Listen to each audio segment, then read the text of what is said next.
There was a bomb immediately next door on that side, where you can see where the brick is there.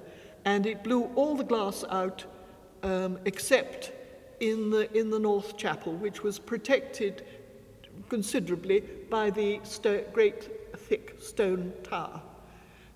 So that is Victorian stained glass in the window of the North Chapel. But all the rest went out. So in 1948, paid for by the War Damage Commission, they did that window. It was a Brighton firm, whose name I can't remember offhand, who did actually both windows. But I don't know who designed that one. But I do know who designed that one, which was 1951. It was somebody who was born in Southampton, in Sholing, and went into the RAF, and then at the end of that, he went to the Brighton Art College and snipped the commission to design that window. It's a chap called Blay, and that was probably his first commission, because he went on to commissions all over the world. And ended in Canada and then eventually died in 2005 in America. That church has the 5 churches which were within the walled town, because St. Mary, of course, is outside the walled town. And St. Michael in the middle is the only church that is still left as a church. St. John the Baptist had gone in 1708, and the St. Lawrence, which was in High Street between Holyrood and between the Dolphin and the Star pubs. That went in 1924. But the other 2 churches, Holyrood and All Saints, which were also in High Street, they were bombed in 1940. All Saints had been rebuilt in the 1790s, and Holyrood in the about 1320. So that was a medieval church, and the remains are still used as a Merchant Navy memorial. But All Saints was burnt out with incendiary bombs, and so there's nothing left of it. All the people who were buried in it were taken off up to the cemetery. Well, the most interesting one is that one over there to the RMS Amazon, which went down in the Bay of Biscay on her maiden voyage. She was going to I think the Caribbean or South America. And she was one of those paddle steamers with the side paddles, not like the ones on the Mississippi, which have the wheels at the back. This was side paddles. And her engine was giving trouble, and it caught fire. But most of the crew were at the back. They couldn't turn off the engine, and most of the passengers were on the front.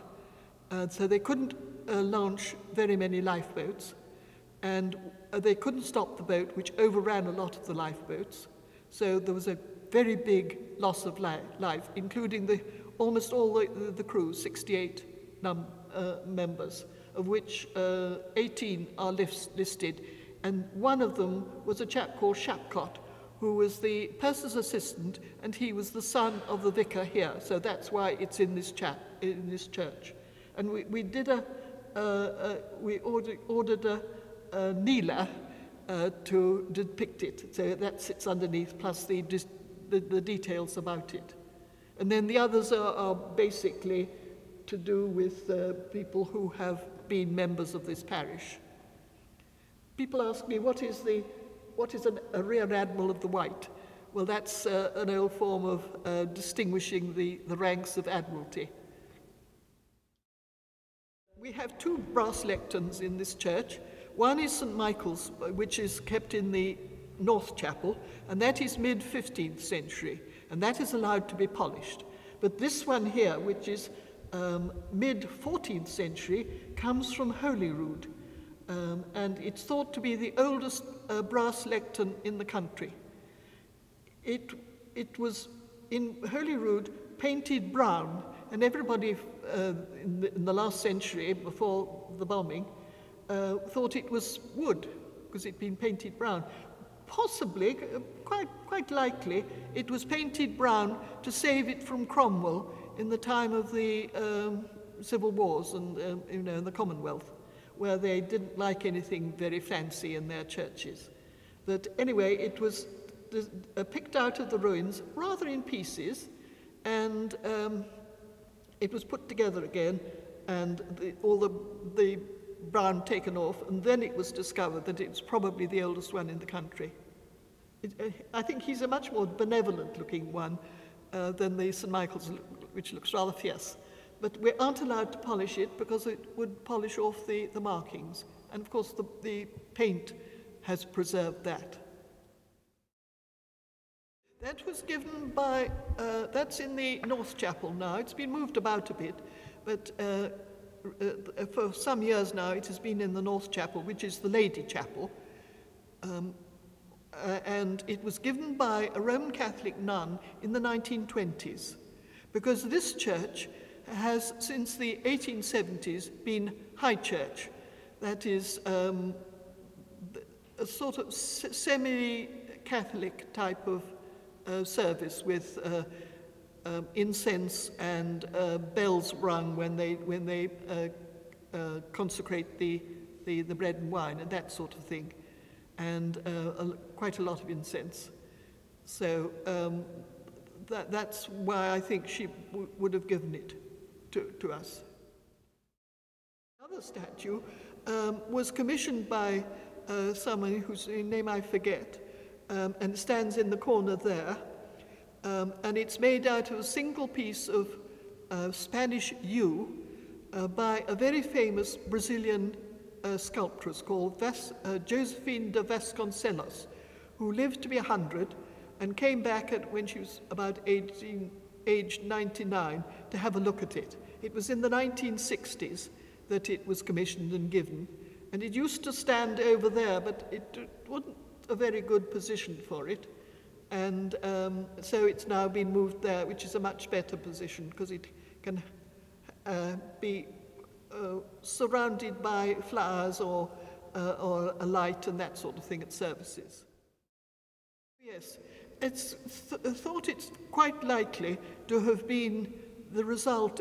It faces the altar, the high altar, on the sides of the tower, and it's thought to have been caused by the fire when the French and Genoese enemy fleet landed here in 1338 at the start, near the start of the 100 Years' War with France. And unfortunately, these Southampton people were not looking out.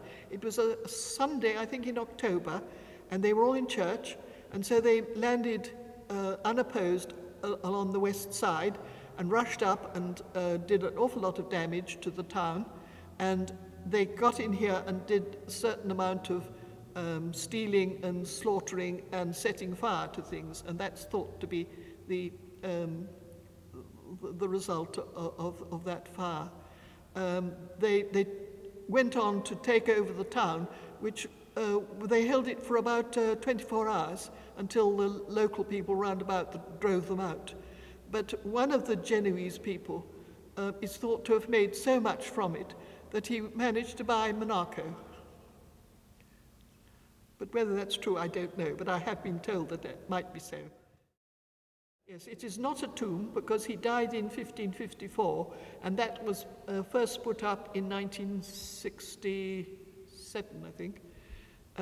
So it was about 14 years later. He was an important judge under King Henry VIII, and he one of the four top judges of the time, the Court of Common Pleas, and he came down here on his retirement and married a widow who owned Tudor House opposite, and so he lived there for a time. It was the big bug in the parish. In fact, they called the lane next to Tudor House the Lord Chief Baron's